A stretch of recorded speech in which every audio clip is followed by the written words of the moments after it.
Olá, gente, sou o professor Flávio Neri, professor de Química. Estou aqui para dar uma força para você, uma ajudada legal aí, ó, nessa parte aqui, olha, de Química, justamente na parte de Ciências da Natureza, onde você vai encontrar isso na prova do Enem e na prova de vários vestibulares por aí.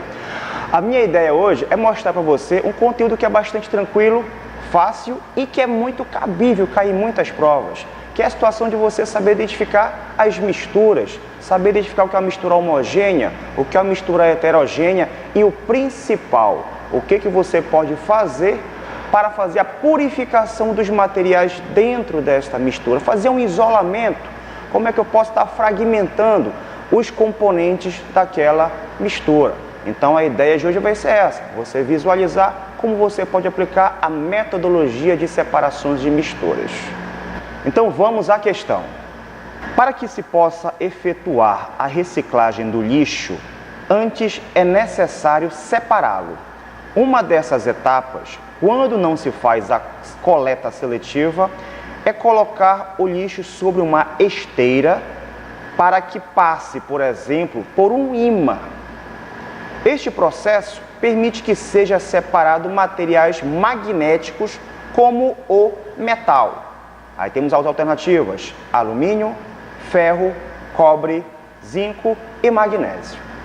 Pela questão, você observa que você vai ter um material, no caso lixo, e você quer separar componentes metálicos. Então, para isso, esse material vai ser passado por uma esteira e nessa esteira vai ter um ímã, onde vai supostamente atrair, fixar substâncias químicas metálicas que sejam atraídas por ímãs, por campos magnéticos. Lógico, então você tem que visualizar o tipo de separação que você está trabalhando, tá bom? Nós temos diversos tipos de separações, depende muito do tipo de mistura que você tem. No caso, o lixo, que você tem muitas coisas lá dentro, é uma mistura heterogênea, onde você vai ter vários componentes bastante distintos, de várias propriedades, com vários estados, digamos, de matéria, e você quer fazer a separação somente de um. No caso aqui, olha, temos decantação, filtração, a peneiração e a separação magnética. Então pensa comigo, se o lixo vai passar por um ímã, ele quer atrair alguma coisa que seja atraído por esse ímã. E nós sabemos que alguns metais têm essas propriedades e que o mais comum de todos é justamente o ferro. Tem alguns metais que são pouquíssimos atraídos ou simplesmente não são atraídos por campo magnético, mas o ferro é.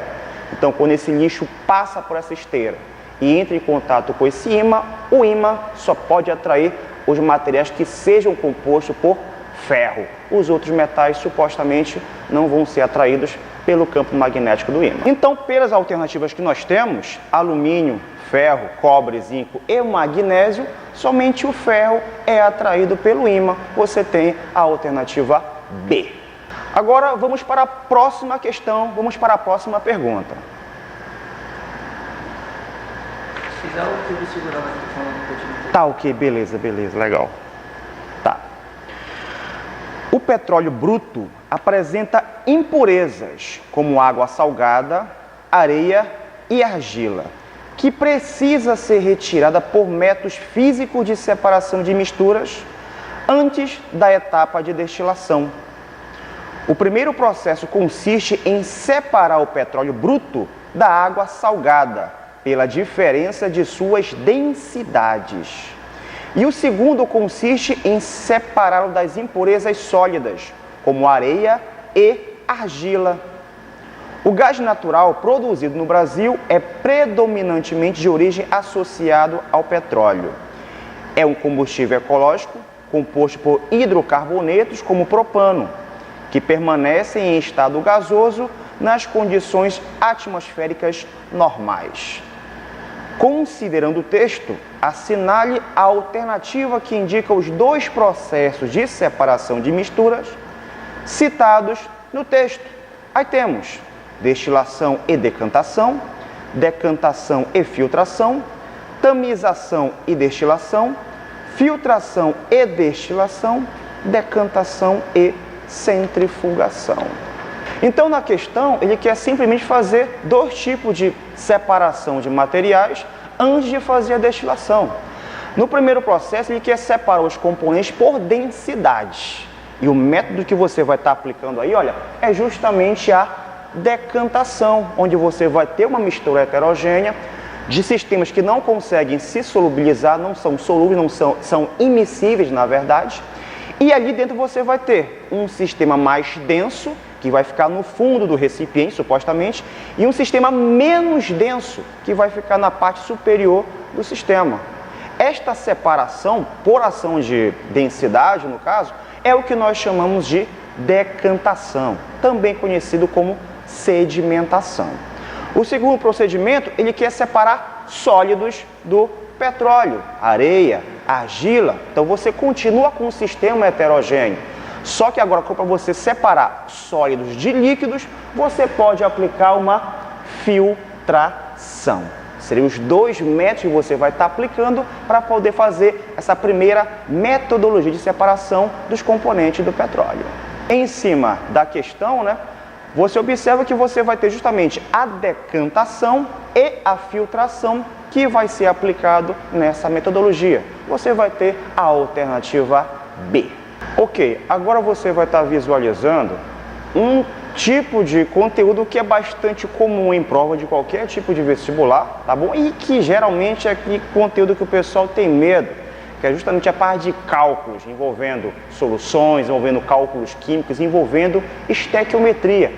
Aqui eu vou estar trazendo duas questões bastante simples sobre soluções, ou seja, você está calculando concentrações de solutos dentro de uma solução qualquer. Aí vale relembrar, você tem lá diversos tipos de concentrações, gramas por litro, mol por litro, porcentagem, massa em volume.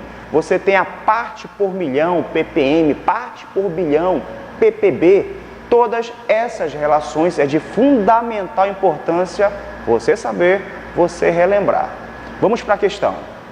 De acordo com o relatório anual de 2016 da qualidade da água, publicado pela Sabesp, a concentração de cloro na água potável da redistribuição deve estar entre 0,2 miligramas por litro, limite mínimo, e 5,0 miligramas por litro, limite máximo.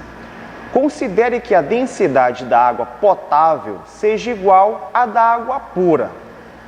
Calcula-se que o valor médio desses limites expresso em parte por milhão seja, e aí você tem as alternativas 5,2, 18, 2,6, 26 e 1,8 ppm. Vamos para a resolução da questão. Bem, então a concentração de cloro na água obedece esse limite. Nós temos no mínimo, no caso, 0,2 miligramas por litro de cloro na água, valor mínimo, e 5 miligramas por litro é o valor máximo, concentração máxima de cloro na água. O que é que a questão quer de uma forma geral?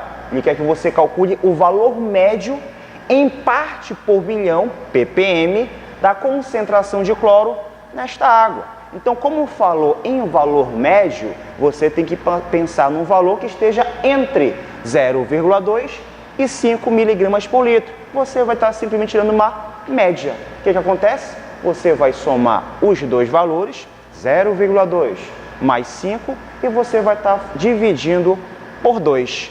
A nossa concentração média entre essa escala aqui, olha, é equivalente a 2,6 miligramas por litro. Concentração média de cloro na água. Vamos ter que fazer isso aqui agora, olha, em termos de ppm. Então você tem que relembrar como é que é a nossa relação em parte por milhão. De uma certa maneira, ela indica a parte de soluto, uma parte de soluto para cada 1 milhão de partes de solução. Então o que acontece? Você pode fazer isso. Tu pode usar a massa do soluto em miligramas e a massa da solução em quilogramas. Entenda que uma única miligrama é como se fosse 1 milhão de vezes menor do que 1 quilo. Ou seja, você tem a relação parte por milhão. Também você pode trabalhar a massa em miligramas e o volume em litros, quando a densidade da solução for igual a 1. Ou seja, a massa é igual ao volume. Entenda que 1 quilograma, 1000 gramas, seria a mesma coisa que 1 litro, 1000 ml. E é o que acontece aqui. Se você usar a massa em miligramas e o volume em litros da solução, você também vai ter a parte por milhão. Olha a minha unidade da concentração, gente. Você tem 2,6 miligrama por litro. É a mesma coisa que está acontecendo aqui, miligrama por litro. Então, quer dizer que esta concentração que está aqui, olha, em miligrama por litro, é a mesma coisa que em ppm, 2,6 ppm. Uma questão rápida, fácil, simples e direta. Vamos para a nossa próxima questão, que no caso vai indicar um procedimento que é bastante simples, bastante comum, muito fácil de fazer, mas às vezes a gente acaba pecando em interpretação da contextualização do exercício. Mas de uma maneira geral, é algo bastante fácil de estar fazendo, que é a diluição de uma solução. É quando você pega uma solução mais concentrada, parte dela, você vai diluir, adicionar mais solvente para obter uma solução menos concentrada, de menor concentração. Então vamos lá para a nossa próxima questão. Próteses de acrílico podem ser desinfetadas em ambiente odontológico por imersão em solução de hipoclorito de sódio a 1% massa por volume, por 10 minutos.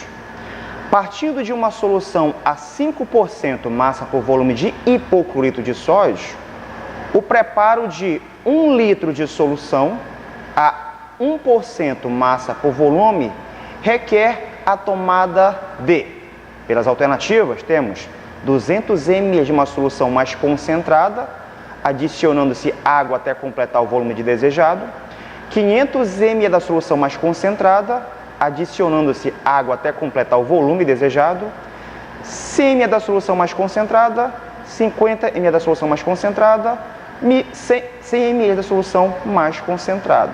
Vamos à resolução do exercício. Pela questão, ela lhe informa para a gente que você precisa de uma solução de hipoclorito de sódio a 1%. E você necessita que você tenha basicamente, olha, um volume desta solução equivalente a 1 litro. Para eu alcançar esta concentração, eu vou fazer uso de uma outra solução, que está guardada no estoque lá, olha. Observa que ela é mais concentrada, 5% em massa por volume. Então, o que acontece? Eu vou ter que pegar parte desta solução concentrada, vou diluir, adicionar o nosso solvente para poder obter esta minha solução mais diluída, com menor concentração. Quando se fala em diluição, o que vem na tua cabeça? Esta pequena relação, tá bom? Observa que esta relação está indicando para a gente a nossa concentração antes da diluição e depois da diluição. Concentração inicial vezes o volume inicial da solução vai ser igual a concentração final vezes o volume final da nova solução diluída. Então aqui, ó, você já tem todos os termos que você pode estar aplicando nesta pequena equação. Então, naturalmente, olha, a minha concentração inicial, 5% mais concentrada, vai estar vindo aqui embaixo.